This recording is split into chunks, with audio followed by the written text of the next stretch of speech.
Hello guys, welcome back to Gyan Sthali classes. I hope आप सब अच्छे होंगे। तो चलिए गाइस, आज की क्लास को स्टार्ट करेंगे। आज हम आपका डिस्कस करने वाले हैं बच्चों से भाषा में संबंधित त्रुटियां। जो भी बच्चे जब भाषा से रिलेटेड कोई भी गतिविधि करते हैं या भाषा सीखते हैं तो उसमें किस प्रकार की त्रुटियां बच्चे करते हैं, यही आपका लास्ट टॉपिक भी था। इसमें हमने आपके कुछ इंपॉर्टेंट चीजें समझी, जैसे कि हमने आपका यहाँ पर सबसे पहला पॉइंट है उच्चारण संबंधी त्रुटियां, ये हम डिस्कस कर चुके हैं। व्याकरण संबंधित त्रुटियां, ये हमने अच्छे से समझी। इसके बाद आपका पठन पठन संबंधित त्रुटियां, इसके बाद आपका लेखन संबंधी, और लास्ट में था आपका शब्दावली। ये 5 प्रकार की त्रुटियां हम समझ चुके हैं जो कि आपके भाषा कौशल से रिलेटेड थी। आज हम आपका समझने वाले त्रुटियों के प्रकार। अभी तक हमने समझी कुछ भाषा संबंधित त्रुटियां, लेकिन अब आपके त्रुटियों के प्रकार कितने प्रकार के, किस श्रेणी में डिवाइड किया, आज इसे समझने वाले हैं। दोनों में डिफरेंस है, दोनों का डिफरेंस मैंने कल आपको बताया। देखो, और आप सभी को क्या करना है, आपको यहाँ पर एक फेस्टिवल ऑफर मिल रहा है। एक बार मैं आपको उसकी इन्फॉर्मेशन दे देती हूँ। आपका यहाँ पर फेस्टिवल ऑफर स्टार्ट है, ठीक है, दिवाली तक ही रहेगा। तो आपको क्या करना है, आपको पेपर 1 अगर आप पढ़ते हो तो पेपर 2 आपको फ्री में मिलेगा। अगर पेपर 2 की तैयारी कर रहे हो, पेपर 1 आपको फ्री में मिलेगा।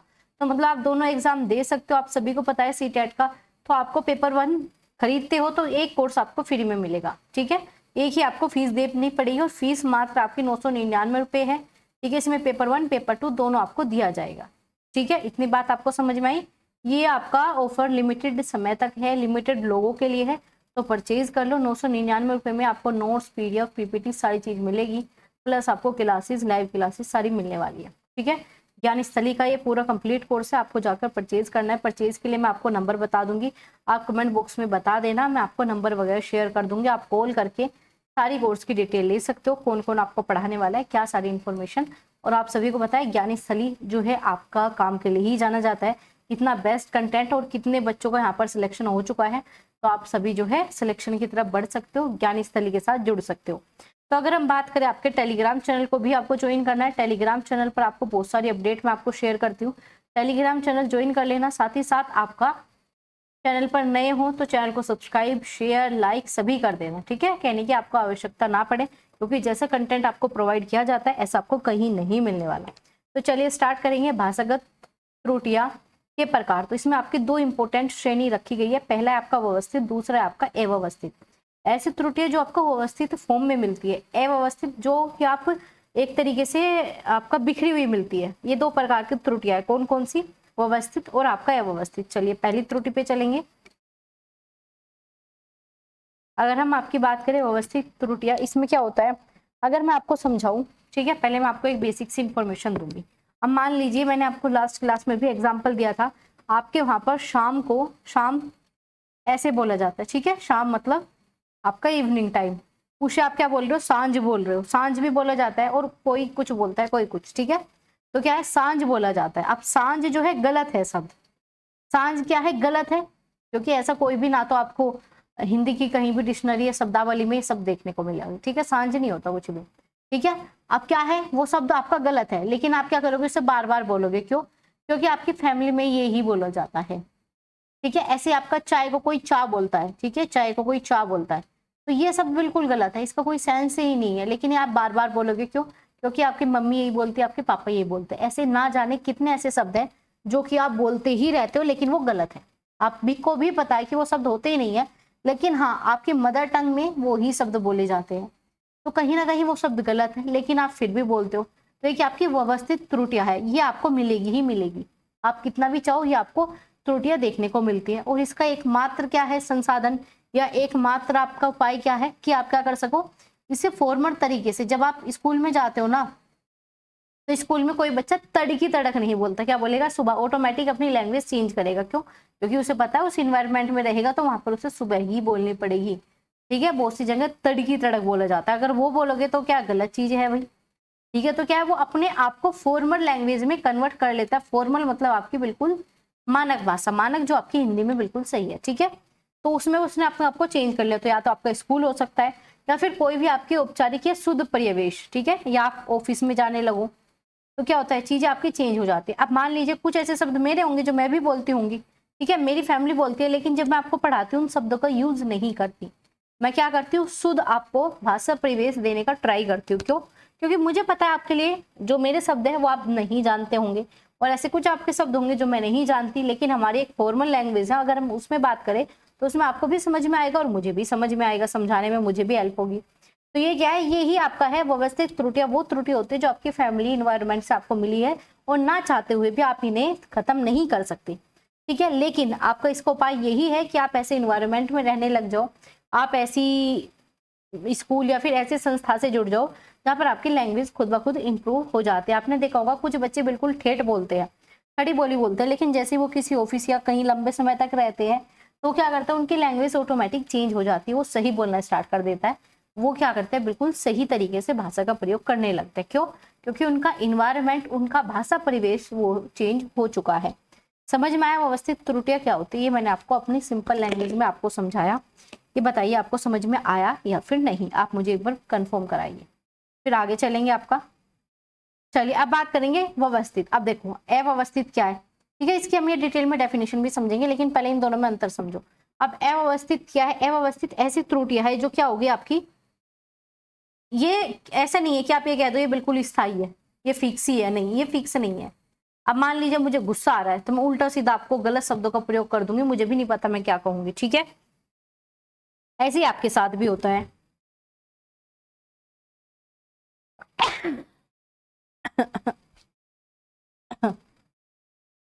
सॉरी, चलिए अब बात करेंगे आगे।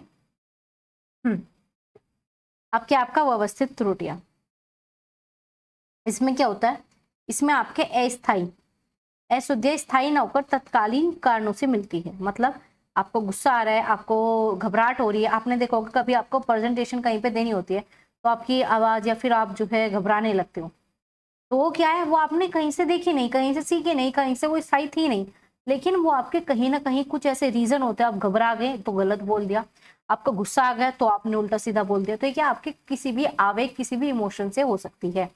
दोनों में अंतर समझ में आए? अब आपकी चलेंगे ऑफिशियल लैंग्वेज पर। ऑफिशियल लैंग्वेज मतलब आपके इन डेफिनेशन पे हम क्या बात कर रहे थे अभी तक, ठीक है। इतनी बात आपको अगर समझ में आई हो तो फटाफट लाइक करके बताओ मुझे, ठीक है। लाइक करके बताओ अगर आपको इतनी बात समझ में आई। अब मैंने अभी छीका था, ठीक है, क्यों छीका? ये मेरे हाथ में कंट्रोल में नहीं था, तो ये मेरे हाथ में कंट्रोल में नहीं था, यही आपकी अव्यवस्थित त्रुटियां, क्योंकि मैं पढ़ा रही हूँ और छीकना जो है बहुत ही गलत है, ठीक है। क्योंकि पढ़ाते टाइम मुझे पढ़ाने की बात करनी चाहिए, लेकिन जैसे ही मैंने छीका वो मेरे हाथ में नहीं था। वो क्या था? तत्कालीन कारण थे। क्या थे? तत्कालीन कारण थे। समझ में आया? याद रखना, जितना ज्यादा एग्जाम्पल अपनी लाइफ से रिलेट करोगे उतना ज्यादा बेस्ट समझ में आएगा।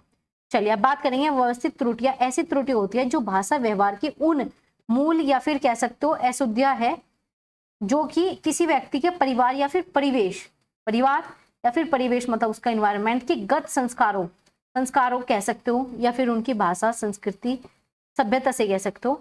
इस प्रकार की अशुद्धियां स्थायी होती है क्योंकि उनके घर में डेली बोला जाएगा तो क्या हो जाएगी, परमानेंट है, ठीक है। उनका उपशमन करना मतलब उनका एक तरीके से खत्म करना कठिन होता है। इन शुद्धियां में आपका उचित उच्चारण और शब्दों का शुद्ध रूप का प्रयोग साधारण है, मतलब वो सही नहीं बोलते, ठीक है।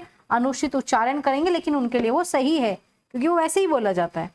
आमतौर पर इन अशुद्धियों को किसी एक व्यक्ति के भाषा व्यवहार से न होकर उसके परिवेश या फिर प्रयोक्ता को समान रूप से मौजूद करते हैं, मतलब जैसे उसका परिवेश रहेगा उसी के अकॉर्डिंग जो है वो समान रूप से बोलने लगता है। इसका आपका उपाय क्या है? शुद्ध परिवेश, कक्षा में औपचारिक भाषा शिक्षण, इस प्रकार की त्रुटि का संशोधन मतलब कम करना या सुधारने में जो है एकमात्र उपाय है। देखा, जो मैंने आपको समझाया वही इस पूरी डेफिनेशन में लिखा था। अब बताइए अगर आपको कोई कमी लगी हो तो बताइए, नहीं है ना? आए चीज समझ में? चलिए अब बात करेंगे अव्यवस्थित। अव्यवस्थित त्रुटियां अस्थायी ना होकर तत्कालीन कारणों से है, मतलब जैसे कारण आपको अभी बताया, मैंने छींक दिया, छींकना भी क्या था? तत्कालीन कारण था। मुझे गुस्सा आ जाए अचानक से या कुछ भी प्रॉब्लम हो, मुझे घबराहट होने लगे तो मैं गलत सब आपका बोलना स्टार्ट कर दूंगी। मुझे किसी भी प्रकार का आवेग आ जाए, ठीक है, आवेग या इमोशन या फीलिंग के ऊपर बात करेगा ये, ठीक है। जैसी फीलिंग होगी वैसा आप बोलोगे। मान लीजिए आपको बहुत ज्यादा किसी के ऊपर प्रेम आ रहा है, प्यार आ रहा है, तो आप वहां पर अलग शब्दों का प्रयोग करोगे, कुछ ऐसे शब्द जो आपको भी बोलते भी नहीं हो। तो क्या ऐसी त्रुटि भी कर दोगे जो कि एक समान नहीं होती है, फिक्स नहीं होती। यहाँ पर तो समान थी भाई, जो पापा बोल रहे हैं वही शब्द आप प्रयोग कर रहे हो। क्या थी? समान थी, समान रूप से मौजूद थी। क्या थी? समान रूप से आपके यहाँ पर मौजूद थी। आगे क्या है आपका? इसमें सुनिश्चित, ठीक है। इसमें क्या है? किसी भाषा प्रयोक्ता को सही रूप से प्रेषित होता है। इसमें पता रहता है कि सही क्या है, लेकिन फिर भी अपने आवेग में आके गलती कर देता है। इस प्रकार के त्रुटि से बचने का कोई भी सुनिश्चित उपाय नहीं है, क्योंकि ये खुद ही सुनिश्चित नहीं है। यहाँ तो हम आपका निमट सकते थे कि फॉर्मल चीजें ज्यादा कर लें, और ये होती भी है, आपकी भी बहुत सारी लैंग्वेज चेंज हुई है, लेकिन यहाँ पर नहीं कर सकते। यहाँ पर तो खुद ही स्थायी नहीं है, तो जो चीज परमानेंट, जो चीज फिक्स है ही नहीं, आप उसका फिक्स सोल्यूशन कैसे दोगे? नहीं दे सकते। समझ में आया? इसका नहीं दे सकते, क्योंकि ये हमारे इमोशन से रिलेटेड है। कब हमारे इमोशन चेंज हो, कब क्या चेंज हो, हमें नहीं पता। और ये व्यवस्थित है, ये व्यवस्थित मतलब जो कि आपकी फिक्स है, ये आपको फैमिली, परिवेश, इन सबसे मिलती है।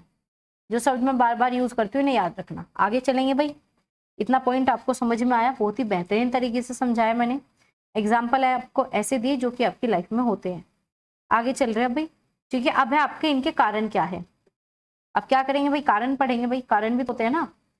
त्रुटियों के कारण क्या है? मातृभाषा वज्ञात, मतलब जो आपकी मदर टंग है वो आपकी लैंग्वेज में इतनी ज्यादा आ जाती है, मतलब मदर टंग का इतना ज्यादा इफेक्ट देखने को मिलता है कि आप ना चाहते हुए भी ना, तो आपकी जो सेकंड लैंग्वेज है, या मान लीजिए मेरी मदर टंग हिंदी है, तो कहीं ना कहीं मैं हिंदी यूज ही करती हूँ, ठीक है। इंग्लिश अगर मैं पढ़ा भी रही हूँ तो भी मेरी हिंदी आएगी। क्यों? क्योंकि कहीं ना कहीं मदर टंग का इतना ज्यादा इफेक्ट, इतना ज्यादा स्पष्ट प्रभाव है कि वो दिखता ही दिखता है। क्योंकि शिक्षार्थी जो है द्वितीय भाषा की ध्वनि में अपनी पहली सीखी हुई भाषा को अपना समझता है और भाषा ध्वनियों के संदर्भ को ग्रहण करता है।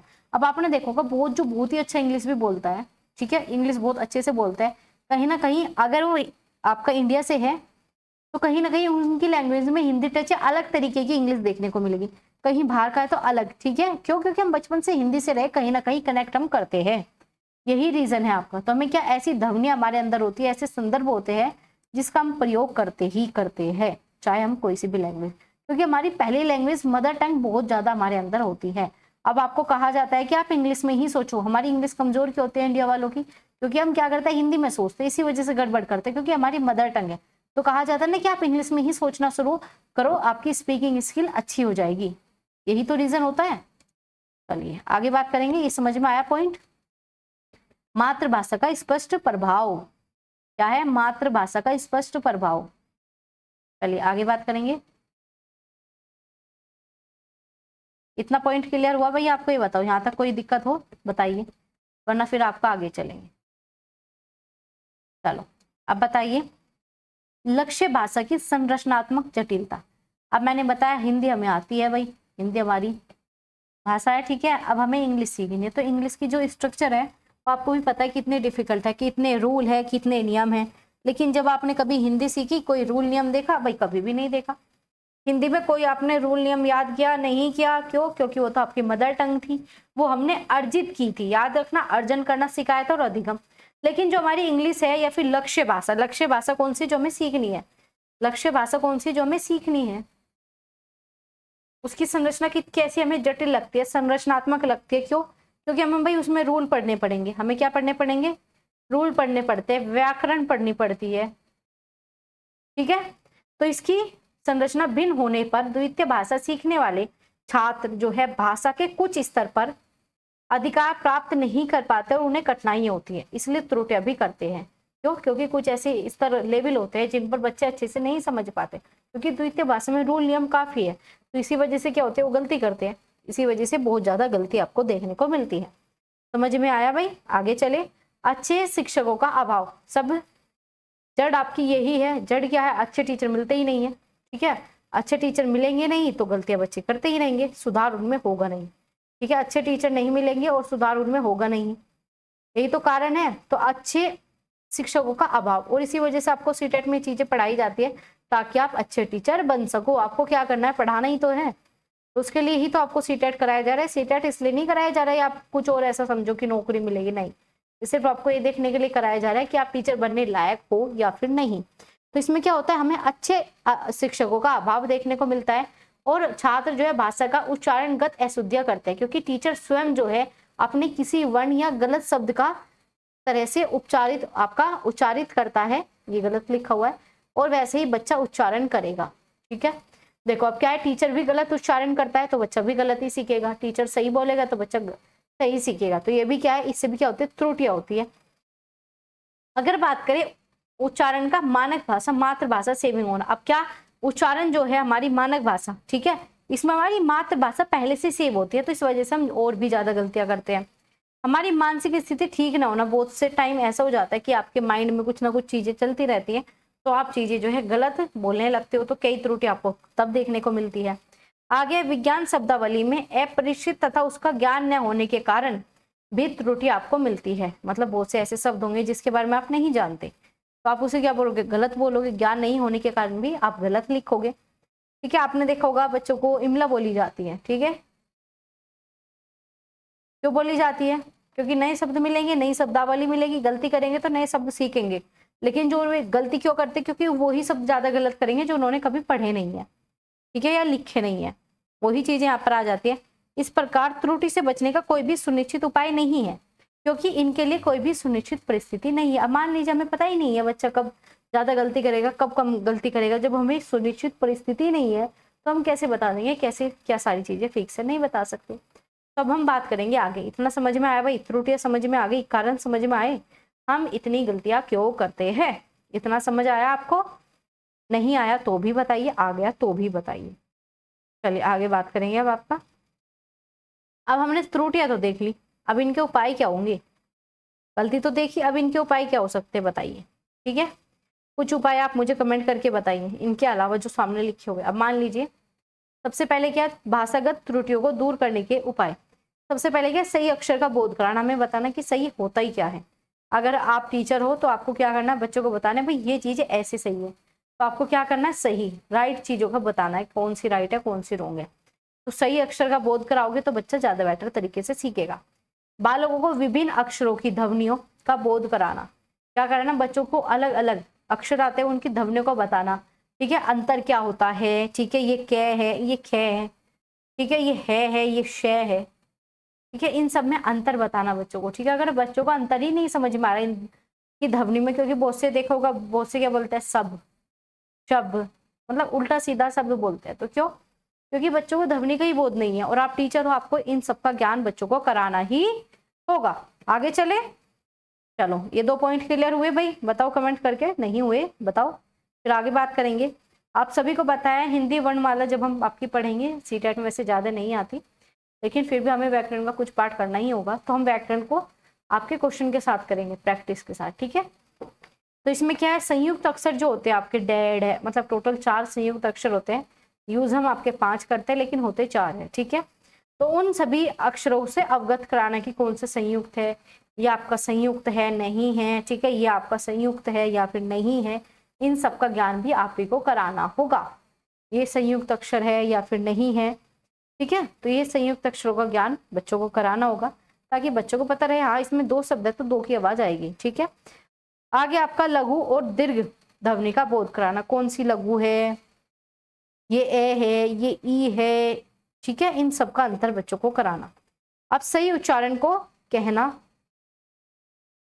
और ज्यादा से ज्यादा अभ्यास कराना। अब आप भी प्रैक्टिस करोगे तो ही तो कहा जाता है सीटेट में सबसे ज्यादा पीवाईक्यू करो, प्रैक्टिस करो। ठीक है, मैं भी आपके पीवाईक्यू क्यों कराऊंगी, क्योंकि मुझे पता है प्रैक्टिस से आपका सिलेक्शन होगा। तो ज्यादा से ज्यादा जब आप प्रैक्टिस करते हो ना, तो वो चीज आपकी इंप्रूव होती है और आपके माइंड में आपको परमानेंट देखने को मिलती है, वो लर्निंग आपकी एक तरीके से परमानेंट हो जाती है। ठीक है, आप उसमें गलती नहीं करते।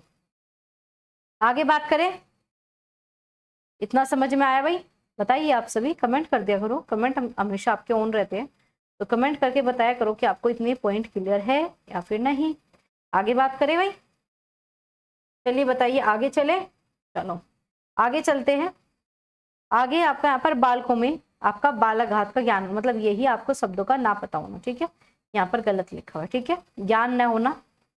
आगे बात करेंगे, आगे क्या है, बच्चों को दीर्घ और लघु अक्षरों की पहचान करना। देखो आपकी संधि भी होती है, समास भी होता है, आपके व्याकरण का पूरा ज्ञान बच्चों को कराना, जिससे कि बच्चा गलत ही ना बोले। ठीक है, तो दीर्घ अक्षरों का, दीर्घ मात्राओं का, ठीक है, ध्वनियों का, इन सब का बोध आपको कराना होता है।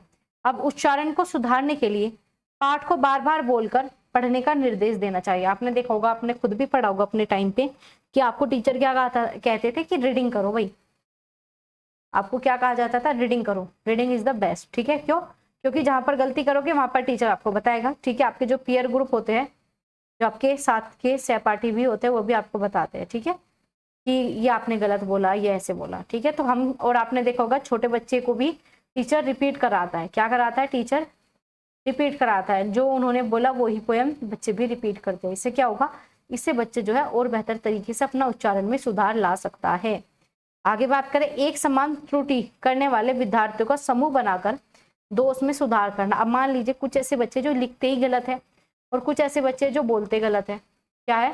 कुछ ऐसे बच्चे जो लिखते गलत है, कुछ ऐसे बच्चे जो बोलते गलत है। तो आपको क्या करना है? समान ग्रुप बनाने हैं, लिखने वालों का एक तरफ और बोलने वालों का एक तरफ। इससे क्या होगा? इससे ये होगा कि जो बच्चे गलत लिखते हैं वो एक दूसरे से भी सीखेंगे, ठीक है। जो बच्चे सही लिखते हैं वो एक दूसरे से सीखेंगे, ठीक है। समझ में आया आपको इतना? इसी वजह से आपका ये होता है। चलिए आगे चलेंगे। अब आगे है आपका यहाँ पर अच्छे शिक्षकों का चयन होना। आपको पता है अगर अच्छे टीचर नहीं होंगे तो क्या बच्चा अच्छे से पढ़ पाएगा? नहीं पढ़ सकता, ठीक है। तो बेस्ट टीचर आपके होने चाहिए।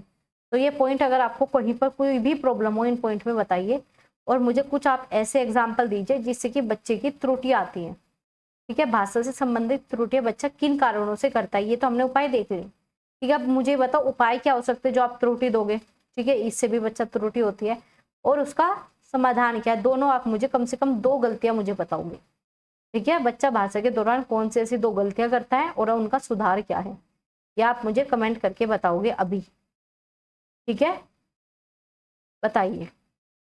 और आप सभी को मैं दोबारा से रिपीट करना चाहूंगी, आपका ये फेस्टिवल ऑफर लीजिए, 999 रुपये मात्र है आपका, परचेज कर सकते हो। साथ ही साथ पेपर 1 के साथ पेपर 2 दिया जा रहा है आपको। इतना बेहतरीन मौका कहाँ पर मिलेगा? नहीं मिलने वाला, ठीक है। बेस्ट फैकल्टी आपके लिए लेके आए हैं, ठीक है। सभी ने सीटेट पास किया हुआ है, अपने एक्सपीरियंस से आपको पढ़ा रहे हैं, ठीक है। और मेरी प्लेलिस्ट आप चेक कर लेना, ठीक है। प्लेलिस्ट आप चेक कर लेना। सीटेट बाय एकता रैन करके आपको हिंदी की भी मिल जाएगी ज्ञान स्थली पर ही, और आपको सीडीपी पर, सीडीपी, ठीक है। दोनों की प्रॉपर प्लेलिस्ट मैंने आपको बना दी है। सबसे बड़ी बात, सारी क्लासेस सीक्वेंस वाइज आपको मिल जाएगी, नंबर 1, नंबर 2, 3 करके हर एक चीज जो आपको बेहतरीन प्रोवाइड कराई गई है यहाँ पर। अब बताइए आपने जो जो पढ़ा, अगर आपको इसमें कोई भी प्रॉब्लम लगती है तो बताइए, फिर आगे आपका देखेंगे, ठीक है। आज हमने आपका त्रुटि का चैप्टर कंप्लीट कर लिया। देखो अगर हम बात करें, कल हमने आपका पढ़ा था कि आपकी कौन सी भाषा से संबंधित त्रुटि होती है। उच्चारण संबंधित त्रुटि हमने कल आपकी देखी, ठीक है। व्याकरण संबंधित त्रुटियां कल हमने आपके डिस्कस की, ठीक है। इसके बाद हमने आपका पठन, या फिर आप पठन कह सकते हो या फिर पाठन भी कह सकते हो। लेखन संबंधित त्रुटि आपके कल डिस्कस की। शब्दावली संबंधी कल हमने ये 3-5 आपके त्रुटियां देखी। आज हमने क्या देखा? इनका प्रकार देखा, ठीक है। भाषागत त्रुटियों का क्या प्रकार होता है? व्यवस्थित और आपका अव्यवस्थित। इनमें कोई डाउट नहीं होना चाहिए क्योंकि इतने बेहतरीन तरीके से मैंने आपको बताया, ठीक है। इसमें आपको किसी भी प्रकार का कोई भी डाउट आपका नहीं होना चाहिए। आगे बात करेंगे। आगे हमने देखा आपका इसमें व्यवस्थित त्रुटियां पूरा डिटेल से समझा, और आपका अव्यवस्थित त्रुटियां, ठीक है। इसमें आपको कोई डाउट है तो पूछ सकते हो। आगे चलेंगे। फिर आपके कारण देखिए, इसमें भाषा का ज्यादा स्पष्ट प्रभाव देखने को मिलता है तो भी गलतियां होती है। लक्ष्य भाषा जो होती है आपकी, जो भाषा आप सीख रहे हो, वो उसकी संरचना बहुत ही आपकी जटिल होती है, कठिन होती है, इसमें गड़बड़ हो जाती है। अच्छे टीचर आपको मिल नहीं सकते, ठीक है। अच्छे टीचर मिलते नहीं है, इस वजह से क्या होता है? गड़बड़ होती है। अगर टीचर ही गलत उच्चारण करते हैं तो बच्चा और ज्यादा त्रुटियां करता है। बच्चों की मानसिक स्थिति भी खराब हो सकती है। बच्चे जो है शब्दावली का सही से प्रयोग नहीं करते, और त्रुटि से इनसे बचने का कोई भी निश्चित उपाय नहीं है, लेकिन फिर भी कुछ हमने उपाय देखे। कौन कौन से उपाय देखे? ठीक है। एक तो सही अक्षर का बोध करना, ठीक है। इसके बाद आपके जो विभिन्न प्रकार के अक्षर होती है, ध्वनियों का, इसमें बोध कराना। टीचर को क्या कराना है? सब ध्वनियों के बीच में अंतर समझाना है। इसके बाद संयुक्त अक्षर कौन से होते हैं, मतलब टोटल मिलाकर आपके व्याकरण का पोर्शन हमें बच्चों को अच्छे से समझाना है। बार बार प्रैक्टिस करानी है, अक्षरों से परिचित कराना है, नए अक्षर बच्चों को सिखाने हैं, पुराने भी समझाने हैं। सुधारने के लिए बार बार पाठ को बोलकर पढ़ने का निर्देश देना है। एक समान त्रुटि जो भी बच्चे करते हैं उन्हें एक साथ कंबाइंड ग्रुप, आपका ग्रुप स्टडी करानी पड़ती है, ठीक है। इससे क्या होगा? उनके दोष सुधार होंगे। जो भी कमी करते हैं बच्चे, उसमें क्या होगा? उनका इम्प्रूवमेंट देखने को मिलेगी। क्या मिलेगी? इम्प्रूवमेंट उसमें देखने को मिलेगी। और अच्छे टीचरों का आपको चयन करना है ताकि बच्चे और भी बेहतर तरीके से सीख पाए। और आप इतने अच्छे से डिटेल में कंप्लीट कोर्स कर रहे हो तो आप डेफिनेटली अच्छे टीचर बन ही जाओगे, ठीक है। इस चीज की हम गारंटी आपसे ले सकते हैं, क्योंकि याद रखना सीटेट का कोर्स ना सिर्फ आपको सीटेट पास कराता है बल्कि अच्छा टीचर बनने की तरफ लेकर जाता है। क्योंकि जो चीजें आपने आज पढ़ी ना, ये कभी अपने आजीवन में पढ़ी ही नहीं होगी। और ये बात है, हम बचपन से बहुत सारे कॉन्सेप्ट पढ़े, बहुत सारे सब्जेक्ट पढ़े, लेकिन पेडागोजी आपने बीएड या फिर अपने टीचिंग डिप्लोमा के दौरान ही की होगी, बीटीसी डीएलएड इसी समय, इससे पहले आपने की ही नहीं है। अभी बताइए, अगर आपको यहाँ तक कोई प्रॉब्लम है, कोई भी समस्या अगर आपको आई है किसी भी पॉइंट में, तो कमेंट करके पूछ सकते हो, ठीक है। क्लास एंड होने के बाद भी कमेंट कर देना, तो भी मैं आपको रिप्लाई दे दूंगी। दूसरा, आपका फेस्टिवल ऑफर है 999 में, पेपर 1 के साथ पेपर 2 आपको मिलेगा, ठीक है। दूसरी सबसे बड़ी बात, आपकी प्लेलिस्ट है, प्लेलिस्ट चेक कर लेना आप, ठीक है। हिंदी की भी प्लेलिस्ट पूरी सीक्वेंस वाइज मिल जाएगी, सीडी की भी, सीडीपी की भी, और इसमें पीवाईक्यू की कंप्लीट क्लासेस मैंने दी हुई है। साथ ही साथ आपकी जल्दी पीवाईक्यू की न्यू सीरीज आपके स्टार्ट करेंगे, जिसमें जितने भी पीवाईक्यू है उसकी तैयारी आपको यहाँ से ही देखने को मिले। याद रखना, सीडी आपका सीटेट की पूरी तैयारी आपको यहाँ पर कराई जाएगी। बस आपको क्या करना है, ज्यादा से ज्यादा सपोर्ट दिखाना है। सपोर्ट कैसे दिखा सकते हो भाई? शेयर करो, ठीक है, लाइक करो, क्लास कैसी लगी भाई कमेंट करके बताओ। ये तो आप बताते ही नहीं हो, फीडबैक दे दिया करो भाई, क्लास कैसी लगती है आपको। इससे कुछ नहीं होता, बस मुझे मोटिवेशन मिलता है कि कल की क्लास और बेहतरीन आपके लिए बना के लाई जा सके, ठीक है। फीडबैक जरूर दो, क्लास आपको कैसी लगी, ठीक है। कोई भी डाउट, कोई भी क्वेरीज हो पूछ सकते हो। और 8 बजे डेली आपकी क्लासेज होती है, 8 PM पर आपकी डेली क्लासेज होती है, 8 बजे 8 PM, ठीक है। सीटेट बाय एकता नैन आपकी ज्ञान स्थली क्लासेस पर मिल जाएगी। ज्ञान स्थली क्लासेस पर कोई नया जुड़ा हो, चैनल को सब्सक्राइब कर लेना, बेल आइकन को ऑन रखना, ताकि आपको सारी अपडेट समय पर मिल सके। तो चलिए गाइस, मिलेंगे आपसे कल, तब तक अपना ध्यान रखिए और ऐसे ही पढ़ते रहिए। त्योहारों के साथ सिलेक्शन भी जरूरी है।